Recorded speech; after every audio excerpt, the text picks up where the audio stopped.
Hello everyone, this is Rohan Vidhavan, UPSC CAPF examination 2019 All India rank 200. As we all know that the 2020 examinations personality tests are going to be conducted from 6th of December. So I am making this video to share my interview experience with you all और साथ ही कुछ suggestions, कुछ do's and don'ts भी share करूँगा which can help you fetch more marks in the interview stage. So first of all, many congratulations to all of you who have made it to the interview round. It is in itself a very big achievement. So if I talk about my interview experience, my panel was of Mr. B.S. Basis sir, who is a former police commissioner of Delhi. The panel had 4 members including a lady member. और जैसे ही आप लोग उस room के अंदर enter करते हो तो the chairman sir very cordially ask you to sit. You can just say thank you at that point. और उसके बाद चेयरमैन सर आपका डैफ बहुत लाउडली सबको रीड करके सुनाते हैं ताकि जो मेन आपके डैफ के पॉइंट्स हैं वो सबको पता लग जाए. तो सबसे पहले नर्वसनेस कम करने के लिए आपकी चेयरमैन सर आपको थोड़ी बातें सुना सकते हैं कि how are you feeling nervous और लाइक दैट. तो मेरे केस में तो ऐसा कुछ नहीं हुआ था हालांकि, पर मैक्सिमम कैंडिडेट्स के साथ ऐसा होता है. मैक्सिमम बोर्ड्स के अंदर चेयरमैन सर उनको थोड़ा कूल डाउन करने की कोशिश करते हैं.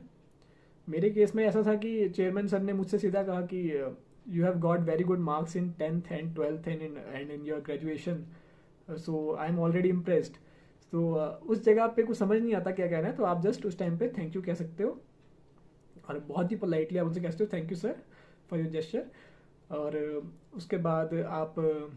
उसके बाद चेयरमैन सर आगे उन्होंने सीधा स्टार्ट कर दिया बम्बार्ड करने क्वेश्चंस बहुत ही ज़्यादा. तो उनका पहला क्वेश्चन ही मेरे से ये था कि you have done electrical engineering from Thapar university which is a very recognised university, so तुम तो पक्का IAS दे ही रहोगे, Indian engineering service examination IES. So starting से ही क्वेश्चन इस तरह का था कि आपको उसमें आप ये नहीं कहते सॉरी सर मेरे को आंसर नहीं आता, आपको इसमें आंसर देना ही पड़ेगा. तो मेरा इसमें जवाब ये था कि no sir I am not giving because मेरा पहले से ही इंटरेस्ट थोड़ा यूनिफॉर्म सर्विसेज की तरफ था. तो मेरे ये आंसर देते ही सर का नेक्स्ट क्वेश्चन था कि then it is mention in your DAF कि आप सिविल सर्विसेज भी दे रहे हो, तो वो क्यों दे रहे हो. तो इस तरह से आपको एकदम से फंसाया जाता है वहाँ पे और आपको वहाँ पे बहुत ही कूल रहना है और अपना एकदम, क्योंकि आपको झूठ तो बोल नहीं रहे हो, यू आर वेरी ऑनेस्ट. तो आपको उस टाइम पे ये शो करना है कि नहीं मैं जो भी कर रहा हूँ मुझे पता है मैं बहुत ही ऑनेस्ट हूँ अपने काम के लेके. तो आपको जस्ट वहाँ पे बहुत क्लियरली शो बोल देना. जैसे मैंने वहाँ पे क्लियरली बोला कि सर मेरे को यूनिफॉर्म सर्विसेज पसंद है, तो सिविल सर्विसेज पे इसलिए दे रहा हूँ क्योंकि मेरे को उसमें IPS चाहिए. एंड फिर उनका नेक्स्ट क्वेश्चन आया देन वाई CAPF. तो मैंने कहा कि ये भी बहुत अच्छी अपॉर्चुनिटी है, यहाँ भी आपको यूनिफॉर्म जॉब करने का मौका मिलता है, तो इसलिए ये भी दे रहा हूँ. तो आपको यहाँ बहुत ही कामली आपको ये सिचुएशन संभालनी पड़ती है. तो उसके बाद फिर सर चले गए कि then why IPS over IAS. So वो थोड़ा सा इंटरव्यू टुवर्ड्स सिविल सर्विसेज ज़्यादा चला गया था. तो हालांकि ऐसा ज़्यादा होता नहीं है, बहुत ही कम इंटरव्यूज़ में ऐसा होता है, तो उसका इतना फ़र्क नहीं पड़ता. आपको जस्ट वो सिचुएशन थोड़ी कामली सेटल करनी है एंड नथिंग मच मोर. उसके बाद the chairman sir gave the baton to the first member and luckily or unluckily I can say the member was the same member from 2018 interview. वही same member मेरे 2018 के interview में भी बैठे हुए थे और वही member मुझे 2019 के इंटरव्यू में मिल गए. तो मैं तो खुश था अंदर से कि क्वेश्चंस थोड़े वैसे ही आएंगे जैसे लास्ट ईयर आए थे, क्योंकि उन्होंने लास्ट ईयर मेरी स्टेट मेरी सिटी के बारे में ज़्यादा पूछा था. तो मेरे को तो था कि इस बार फिर से वही सब क्वेश्चन आने वाले हैं, but as it is UPSC सब कुछ उल्टा ही चलता है यहाँ पे. तो सारे के सारे क्वेश्चंस जो आए वो मेरे आए इलेक्ट्रिकल इंजीनियरिंग बैकग्राउंड से, जिसमें मैं बिल्कुल भी अच्छा नहीं हूँ. तो जो उसके अंदर क्वेश्चंस थे वो बहुत ही डीप चले गए थे because he started by asking कि आपने इलेक्ट्रिकल इंजीनियरिंग अपनी पसंद से ली थी या आपको जस्ट मिली. तो मैंने यहाँ बहुत ऑनेस्टली कहा था कि सर मेरे को इलेक्ट्रिकल इंजीनियरिंग का ऐसा कुछ था नहीं, जस्ट वो प्रायोरिटी वाइज कॉलेज में जैसे आपने अपना भरा होता है 1 2 3 4 करके, उस तरह से मेरे को इलेक्ट्रिकल इंजीनियरिंग मिल गई. तो he said okay. Then he asked कि आपको फिर इंटरेस्ट जगा कि नहीं जगा. तो यहाँ पे तो आप कहते हो कि किसी ने ऐसा इंटरेस्ट तो बहुत आ गया था बाद में. तो बस उसी के बाद उन्होंने वो चीज़ को डीप ले जाते गए। तो मेरा यहाँ पे सिंपल था कि अगर मेरे को क्वेश्चन नहीं आता तो मेरे को वहाँ पे जस्ट सॉरी सर कह के नो करना है कि सर नहीं आता मेरे को। बिल्कुल ब्लफ करने की कोशिश ना करें इस जगह पे, बिकॉज उन्होंने मेरे से बहुत सारी चीज़ें ऐसे पूछी जो बहुत ही सिंपल लगती है इलेक्ट्रिकल इंजीनियर के लिए, बट आप उस जगह पे ऐसे बैठे होते हो जब, तो you are under very high amount of stress, तो गलती होने के चांसेस बहुत ज़्यादा बढ़ जाते हैं। तो try to keep saying no every time, there is no shame in that. आप मना कर सकते हो उसको, उनको 1000 बार मना करो कि सर मुझे क्वेश्चन नहीं आता, कोई फ़र्क नहीं पड़ता, बिकॉज वो आपकी नॉलेज चेक नहीं कर रहे हैं। This is a personality test, this is a personality test and not a test of your knowledge, because वो आपकी एग्जामिनेशन टेस्ट हो चुकी है, रिटन एग्जामिनेशन के अंदर, वहाँ आप पास होके आ चुके हो। सो उनको कोई फ़र्क नहीं पड़ता कि आप उस क्वेश्चन का आंसर ये दे रहे हो, मना कर रहे हो। आपको जस्ट वहाँ पे 3 चीज़ों का ख्याल रखना है। एक तो आपको बना के रखना है वहाँ कॉन्फिडेंस बहुत ज़्यादा, सेकंड आपको ब्लफ नहीं करना है, और थर्ड आपको बहुत ऑनेस्टली और डेडिकेटेडली सारे आंसर्स देने हैं। उनको लगना चाहिए कि yes you are very dedicated to this service. बस ये 3 चीज़ें अगर आप रख लेते हैं तो this interview is nothing more than a simple interview for you. तो उसके बाद वो पूछते रहे मेरे से इलेक्ट्रिक इंजीनियरिंग के क्वेश्चंस, मेरे को नहीं आते थे, मैं मना करता रहा। सो उसी स्टेज पे एकदम से जो लेडी मेंबर थे उन्होंने उनको इंटरप्ट किया और कहा कि और मेरे से पूछा कि what do you do when you are nervous. So मेरा आंसर इस जगह पे ये था कि ma'am, as I have mention in my hobbies that I like singing. So जब भी मैं ऐसी सिचुएशन में होता हूँ तो मैं सिंग कर लेता हूँ, बाद में आके उससे मैं फ्रेश हो जाता हूँ एकदम। तो इसी तरह जब ये बात चल रही थी तो एकदम से जो सर ने मेरे से क्वेश्चन पूछे थे सारे इलेक्ट्रिकल इंजीनियरिंग वाले, he suddenly asked me to sing. Sorry. So उसी टाइम पे so I just sang 2-3 lines of a song. So the point is कि आपने जो अपने डेफ में मेंशन किया हुआ है, आपको वो सारी चीज़ें अपनी रेडी करके ऑलरेडी जानी है। क्योंकि मेरे डेफ में अगर हॉबीज़ में सिंगिंग मेंशन था तो मैंने 1-2 गाने प्रिपेयर किए थे, क्योंकि आई न्यू कि ये चीज़ आ सकती है। उसी तरह से अगर आपके डेफ में किसी स्पोर्ट्स के बारे में मेंशनड है, किसी आर्ट के बारे में मेंशन है, तो आपको इस चीज़ की नॉलेज होनी चाहिए, because there is no other parameter to check कि आप सच बोल रहे हो या झूठ बोल रहे हो। सो वो उन्हीं सब चीज़ें चेक करेंगे। सो आपको अपने डेफ के अंदर फर्स्ट पॉइंट से ही हर चीज़ को आपने माइन्यूटली चेक करना है कि आपने अपने डेफ में क्या मेंशन किया हुआ है। इवन योर नेम, अगर आपका नेम कुछ ऐसा है कि जो बहुत ही डिफरेंट है या फिर जो बहुत ही ज़्यादा फेमस पर्सनैलिटी का नाम है, तो आपको उन पर्सनैलिटी के बारे में भी सारी नॉलेज होनी चाहिए। सो इसके बाद जो लेडी मेंबर थी, उन्होंने दोबारा क्वेश्चन पूछना स्टार्ट किए। सो सी स्टार्टेड आस्किंग मी अबाउट कि why CAPF, and yeah, she also asked about why so I mentioned CISF as my first preference. So आपको ये प्रेफरेंस का बहुत अच्छी तरह से ख्याल रखना है कि प्रेफरेंस आपने जो भरी है, you should be very clear in your mind Y, if you have filled CISF as your first preference, then why it is your first preference. If you have filled CRPF as your last, then why it is last. Because वो किसी भी preference का पूछ सकते हैं आपसे कि कौन सी प्रेफरेंस आपने कौन से नंबर में रखी है और वो क्यों रखी है।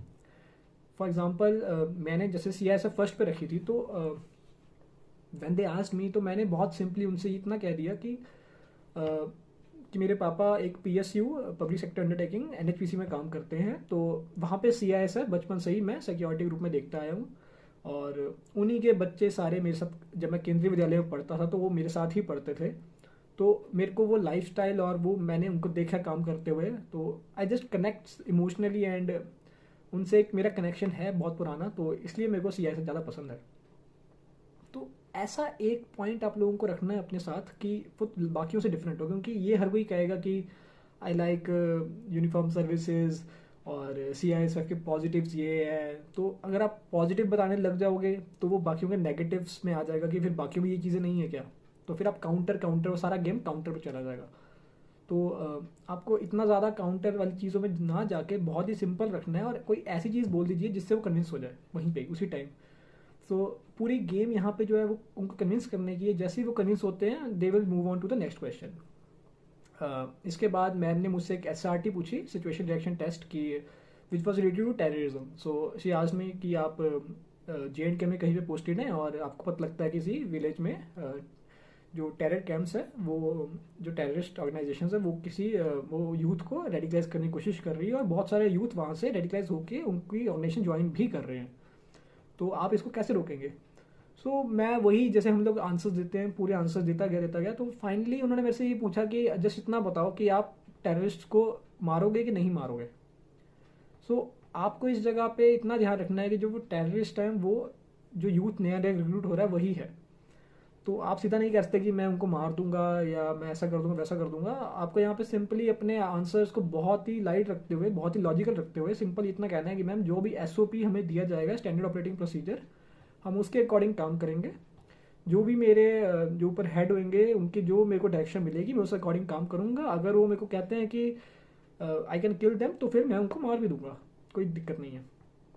तो आपको उस हिसाब से अपने आंसर्स क्रिएट करने हैं इसके अंदर। इसमें आपको डिफरेंट डिफरेंट सिचुएशन जो आजकल पेपर्स में आ रही हैं, आपको उनका पूरा नॉलेज होना चाहिए। आजकल जो भी नई चीज़ें चल रही हैं, आपको उनका पता होना चाहिए। लाइक अफगानिस्तान में जो प्रॉब्लम हुई है, तो आपको कोई भी SRT ऐसी है कि ITBP के भी वहाँ पे पर्सनल्स भेजे गए थे, तो अगर आपको वहाँ भेजा जाता तो आपके वहाँ पे क्या रिएक्शंस होते हैं। तो इस तरह की SRTs आपको तैयार कर लेनी चाहिए अभी, because they can be very handy at the time of interview. और ये हो गया इन मेंबर की बात। उसके बाद उन्होंने थर्ड मेंबर के लिए पास कर दिया। उन मेंबर का ये था कि उन्होंने मेरा सारा पूरा डैफ के ऊपर ही सब कुछ रिलेटेड था। उन मेंबर का जितना भी मेरे क्वेश्चंस थे वो सारे डैफ रिलेटेड थे। तो उनका फर्स्ट क्वेश्चन था कि मेरी हॉबी एक थी बैडमिंटन ऑल्सो। उन्होंने जस्ट ही आस्क्ड कि were you playing badminton recently और nowadays? I answer yes sir. तो उन्होंने पूछा कहाँ खेल रहे हो, तो मैंने बता दिया। ही देन सेड कि यार तुम तो बहुत ख़राब आदमी हो, you are playing badminton in such a bad situation, the country is suffering from COVID-19 and you are playing badminton, you can be a danger to the society because तुम तो स्प्रेड कर रहे हो कोविड को यहाँ से वहाँ। ये सिचुएशन ऐसी होती है कि बंदा नर्वस हो जाता है। आपको बस अपना काम थोड़ा रखना है इस जगह पे, ताकि आप इस सिचुएशन को संभाल सको। जैसे मैंने अपना कहा कि नहीं सर, मेरा तो मैं अपने पापा साथ खेलता हूँ, ऑड आवर्स में खेलता हूँ। I play in the time between, I play from 8 to 9 in the night, जब कोर्ट खाली होता है एकदम, जब कोई नहीं होता उसके अंदर, और हम पूरी उसमें सिक्योरिटी और पूरी सैनिटाइजेशन का ख्याल रखते हैं। मास्क पहनते हैं, खेलने के बाद तुरंत मास्क पहन लेते हैं। उसके बाद उन्होंने मेरे से पूछा करंट अफेयर्स। करंट अफेयर्स एक ऐसा टॉपिक है जहाँ पे सभी लोग बहुत परेशान रहते हैं कि कहाँ तक का करंट हमें कवर करना है। आई वुड से कि जो भी रिसेंट चल रहा है ना 10-15 दिनों में, आप उसको बहुत अच्छी तरह कर लीजिए। जैसे, और अगर हम उससे पीछे की बात करें तो बहुत ही prominent topics like the Taliban capture of Afghanistan, या फिर COVID-19 तो चल ही रहा है, या फिर ये जो फार्म लॉज अभी तीनों रिपील किए गए हैं। तो आप इन टॉपिक्स को बहुत ही हैंडी रखिए, इनके ऊपर अपना एक पर्सपेक्टिव बनाइए कि आप इसमें क्या कह सकते हैं। अगर आपसे क्वेश्चन उठ जाए तो आप इसमें क्या आंसर देंगे, इस तरह से आप अपना कोई पर्सपेक्टिव बना सकते हैं इन चीज़ों के ऊपर। अच्छा, तो उसके बाद जो मेंबर थे उन्होंने मेरे से नेक्स्ट क्वेश्चन पूछा कि करंट अफेयर से रिलेटेड कि अभी गवर्नमेंट ने कुछ सोचा है करने का कि COVID-19 को कैसे रोके, कोई पनिशमेंट या फिर ऐसा कुछ। आई जस्ट आंसर कि यस सर, कि उसी दिन की न्यूज़ थी, सुबह सुबह दिल्ली गवर्नमेंट ने 2500 रुपीज़ का फाइन लगाया था मास्क ना पहनने पर। तो आई जस्ट सिंपली सेड कि sir Delhi government has started this fine of 2500 rupees. He was like अच्छा ये भी पता है। तो मतलब एक ही क्वेश्चन पे उनको इतना हो गया कि नहीं इसको करंट अफेयर आता है, इसको अभी सुबह की न्यूज़ पता है। तो इससे पता लगता है कि आपको न्यूज़पेपर पूरा अच्छे से पढ़ना है, उस दिन का भी तो बहुत ही अच्छी तरह से पढ़ना है, तो सबको पता ही है चलो, लेकिन आपको 2-3 दिन पुरानी न्यूज़ का भी पूरा आइडिया होना चाहिए, क्या चल रहा है, किस स्टेट गवर्नमेंट ने क्या किया है, किस तरह के न्यू इंडेक्सेस आ रहे हैं। आपको उस दिन की टॉप 3 हेडलाइंस तो पता होनी ही चाहिए कि उस दिन की टॉप 3 हेडलाइंस क्या है, वो कभी भी पूछ सकते हैं आपसे। तो ये होने के बाद मेरा एक उसमें मेंशन था अचीवमेंट्स में कुछ कि डांस रिलेटेड कुछ था। तो ही आज में कि ये किस तरह का डांस है, इसमें क्या डिफरेंस होता है नॉर्मल डांस से। तो आपको ये सब चीज़ें बहुत अच्छी तरह तैयार करनी है अगर आपने अपने डैफ में ऐसा कुछ मेंशन किया है तो, नहीं तो करना ही नहीं चाहिए, पर अब तो कुछ हो नहीं सकता। तो आपने अगर मेंशन किया है तो आपको अपना वो पूरा अच्छी तरह प्रिपेयर करके जाना ही पड़ेगा कि आपने जो भी उसमें लिखा हुआ है। ओके, तो उसके बाद ही पास टू द चेयरमैन सर। फिर चेयरमैन सर ने स्टार्ट किए क्वेश्चंस पूछने। तो मेरे को उम्मीद नहीं थी कि सर चेयरमैन सर दोबारा क्वेश्चन पूछेंगे, बट चेयरमैन सर ने सिंपल एक ही चीज़ कही कि यार this is the last question. और वो क्वेश्चन था ही नहीं एक्चुअली। तो उन्होंने जस्ट इतना बोला कि यार you have done something in dancing and so आप ऐसा करो, आप डांस कर दो। तो इस तरह की सिचुएशन ऐसी होती है कि थोड़ा हम नर्वस भी होते हैं। तो डांस ऐसी चीज़ है कि हर जगह नहीं कर सकते हम, पर आपको उस जगह पे अगर उन्होंने कहा है तो आपको वो चीज़ करनी चाहिए। और मैंने भी हाँ बस थोड़ा सा 2-3 स्टेप करके दिखा दिए। तो मतलब ये सब चीज़ें आपको एक ब्राउनी पॉइंट्स की तरह मान लीजिए, बिकॉज इन सब चीज़ों से आपको फ़ायदा ही होगा, नुकसान तो होगा नहीं, क्योंकि ये आपकी हॉबीज़, आप ये डेली करते हो। तो सिंगिंग, डांसिंग, अगर आपने ये सब चीज़ें लिखी हुई है, आप कुछ खेलते हो स्पोर्ट्स, तो उसकी नॉलेज, ये सब चीज़ें आपके पॉइंट्स को, आपके मार्क्स को बढ़ाएंगी ही, कम नहीं करेंगी। तो दिस इज़ ऑल, यही सब मेरे इंटरव्यू में हुआ था। और अभी क्योंकि टाइम बहुत हो गया है तो इंटरव्यू दी हुए, I gave my interview on 20 नवंबर 2020। सो उतना याद भी नहीं है अभी, क्वेश्चंस वगैरह उतने याद नहीं आ रहे क्या क्या हुआ था, बट मोस्टली 80-90% यही इसी के आसपास इंटरव्यू रिवॉल्व हुआ था मेरा। So at last I would say कि कुछ सजेशन मैं आपको देना चाहूँगा कि अपने डैफ के ऊपर आप ऐसा करिए कि जैसे मैंने किया था कि मैंने 4 पेजेस बना लिए थे अपने अलग अलग। उसमें अपना स्टार्टिंग फ्रॉम सिटी, अपनी city, then district, then state, और फिर नेशनल इंटरनेशनल इश्यूज़ के बारे में एक। और एक पेज मेरा अपना पर्सनल के लिए था कि मेरे नाम से रिलेटेड, या फिर मेरा बैकग्राउंड जो है, मेरे पेरेंट्स, और जो चीज़ मैं मिस कर गया था, मेरा मतलब इलेक्ट्रिकल इंजीनियरिंग का बैकग्राउंड। आपको इलेक्ट्रिकल इंजीनियर, आप अगर आपने इंजीनियरिंग की है तो आपको उसकी थोड़ी बेसिक नॉलेज अच्छे से होनी चाहिए, बिकॉज इट एड्स ओनली। आपको नहीं भी आता, बहुत डीप क्वेश्चन पूछ लिया गया तो आप मना भी कर सकते हैं, ऐसी कोई बड़ी बात नहीं है। Just try to have these 3 things in your mind कि आपको बस कॉन्फिडेंस वहाँ पूरा शो करना है। If you are showing confidence तो कोई दिक्कत नहीं है, आप कॉन्फिडेंस शो करो, आप ऑनेस्टी के साथ आंसर्स दो, और आपकी बातों में डेडिकेशन झलकनी चाहिए। फोर्स के रिगार्डिंग आपका प्यार दिखना चाहिए उनको कि हाँ यू लव द फोर्स और आपको इसमें आना है। तो इस तरह से आप थोड़ा कर सकते हैं। और आई विश कि आप जितने भी देख रहे हैं वीडियो, आप सब इसमें सफल हों। You may all you I wish you all find your name in the Holi merit list. So okay, all the best, this is all from me. जय हिंद।